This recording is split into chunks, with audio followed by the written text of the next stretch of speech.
مطابق ہے اور نہ اہل کتاب کی امیدوں پر موقوف ہے۔ جو برا کرے گا اس کی سزا پائے گا اور کسی کو نہ پائے گا اور اس کی حمایت و مددگار اللہ تعالیٰ کے پاس کر سکے۔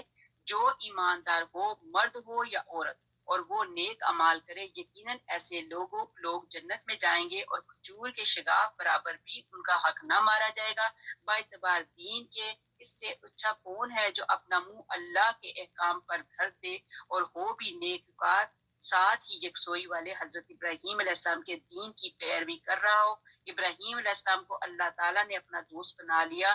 آسمانوں اور زمین میں جو کچھ ہے سب اللہ تعالیٰ ہی کا ہے اور اللہ تعالیٰ ہر چیز کو گھیرے رکھنے والا ہے۔ یہاں پہ 2-3 چیزیں ڈفرنٹ آ گئی، انشاءاللہ تعالیٰ اس کے متعلق کرتے ہیں کہ یہ آیت صحابہ رضی اللہ تعالیٰ عنہ پہ بہت گراں گزری تھی کہ حضرت ابو بکر صدیق رضی اللہ تعالیٰ عنہ نے کہا تھا کہ حضور صلی اللہ علیہ وسلم نجات کیسے ہوگی جبکہ ایک عمل کا بدلہ ضروری ہے۔ تو آپ صلی اللہ علیہ وآلہ وسلم نے فرمایا اللہ تعالیٰ تجھے بخشے ابو بکر صدیق رضی اللہ تعالیٰ عنہ، یہ جزا وہی ہے جو کبھی تیری بیماری کی صورت میں ہوتی ہے، کبھی تکلیف کی صورت میں بھی، اور کبھی صدمے اور کبھی غم و رنج کی صورت میں، اور کبھی بلا اور مصیبت کی شکل میں۔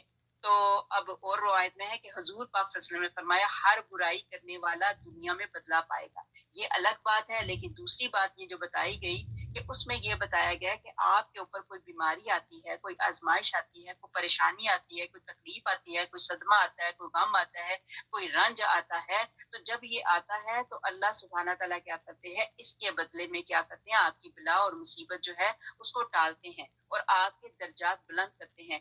یہاں یہ سمجھیں کہ ایک چھوٹی سی بھی کوئی تکلیف آئے گی تو اس کا اللہ سبحانہ تعالیٰ آپ کو اجر ضرور دے گا۔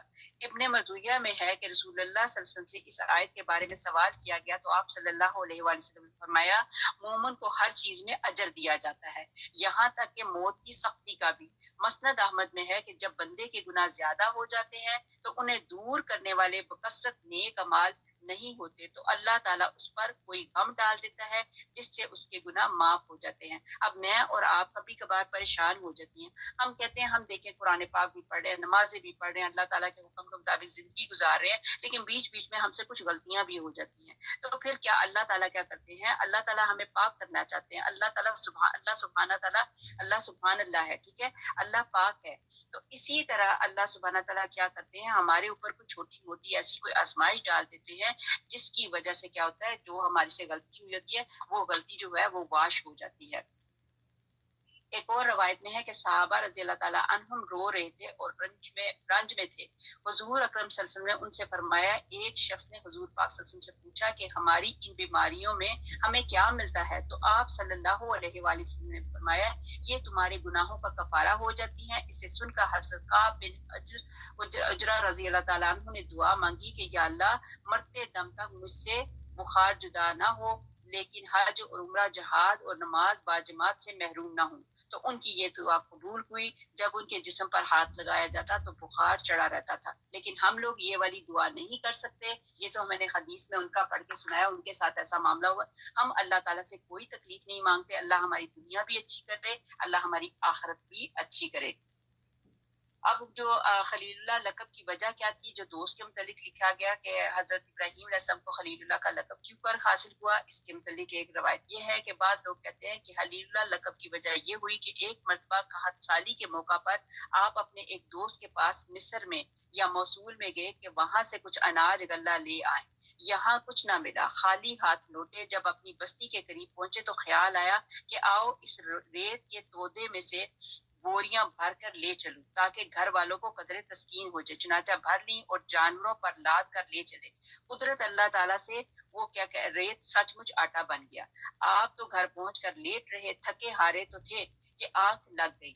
گھر والوں نے بوریاں کھولیں اور انہیں بہترین آٹے سے پر پایا، آٹا گوندا، روٹیاں پکائیں۔ جب یہ جاگے اور گھر میں سب کو خشک پایا اور روٹیاں بھی تیار دیکھی تو تعجب سے پوچھنے لگے آٹا کہاں سے آیا جو تم نے روٹیاں پکائی؟ تو انہوں نے کہا آپ ہی تو اپنے دوست کے ہاں سے لائے تھے۔ تو اب آپ سمجھ گئے کہ، اور فرمایا ہاں یہ میں اپنے دوست اللہ تعالیٰ سے لایا ہوں۔ بس اللہ تعالیٰ نے بھی دوست کے ان کو کیا کر دیا، آپ کو اپنا دوست بنا لیا اور خلیل اللہ نام رکھ دیا۔ لیکن اس کے متعلق بھی مطلب حدیث کچھ کہتے ہیں کہ یہ مطلب ضعیف ہے، واللہ عالم۔ نبی اکرم صلی اللہ علیہ وسلم نے اپنے آخری خطبے میں فرمایا تھا، لوگوں اگر میں زمین والوں میں سے کسی کو خلیل اور دلی دوست بنانے والا ہوتا تو ابو بکر بن ابو قحافہ کو بناتا، بلکہ تمہارے ساتھی محمد صلی اللہ علیہ وسلم اللہ تعالیٰ کے خلیل ہی ہیں۔ بخاری اور مسلم کی حدیث آگے یہ بیان کی گئی ہے۔ آگے بتایا گیا ایک مرتبہ صحابہ رسول صلی اللہ علیہ وسلم آپ کے انتظار میں بیٹھے ہوئے تھے، ذکر تذکرے کر رہے تھے۔ ایک کہہ رہے تھے کہ تعجب ہے کہ اللہ تعالیٰ نے اپنی مخلوق میں سے حضرت ابراہیم علیہ السلام کو اپنا خلیل بنایا۔ دوسرے نے کہا اس سے بھی بڑھ کر مہربانی یہ ہے کہ حضرت موسیٰ علیہ السلام سے خود باتیں کی اور انہیں کلیم بنایا۔ ایک نے کہا اور عیسیٰ علیہ السلام تو روح اللہ اور کلمت اللہ ہے۔ ایک نے کہا آدم علیہ السلام صفی اللہ اور اللہ تعالیٰ کے پسندیدہ ہیں۔ حضور پاک صلی اللہ علیہ وسلم جب باہر تشریف لائے، سلام کیا اور یہ باتیں سنی تو فرمایا بے شک تمہارا قول صحیح ہے، ابراہیم علیہ السلام خلیل اللہ ہیں اور موسیٰ علیہ السلام کلیم اللہ ہیں اور عیسیٰ علیہ السلام روح اللہ ہیں، کلمت اللہ ہیں اور آدم علیہ السلام صفی اللہ ہیں اور اسی طرح محمد مصطفیٰ صلی اللہ علیہ وآلہ وسلم ہیں۔ سنو میں واقعہ بیان کرتا ہوں، کچھ فخر کے طور پر نہیں کہتا، میں حبیب اللہ ہوں، میں سب سے پہلے شفاعت کرنے والا ہوں اور سب سے پہلے شفاعت قبول کیا جانے والا ہوں اور سب سے پہلے جنت کا کنڈا کھٹکھٹانے والا ہوں۔ اللہ تعالیٰ میرے لیے جنت کو کھولے گا اور مجھے اس میں داخل کرے گا اور میرے ساتھ مومن فقراء ہوں گے۔ قیامت کے تمام اگلوں پچھلوں سے زیادہ اکرام اور عزت والا میں ہوں۔ یہ بطور فخر کے نہیں بلکہ بطور واقعے کے معلوم کرانے کے میں تم سے کہہ رہا ہوں۔ یہ نبی پاک حضرت محمد مصطفیٰ صلی اللہ علیہ وسلم نے ساری بات ان سے کہی۔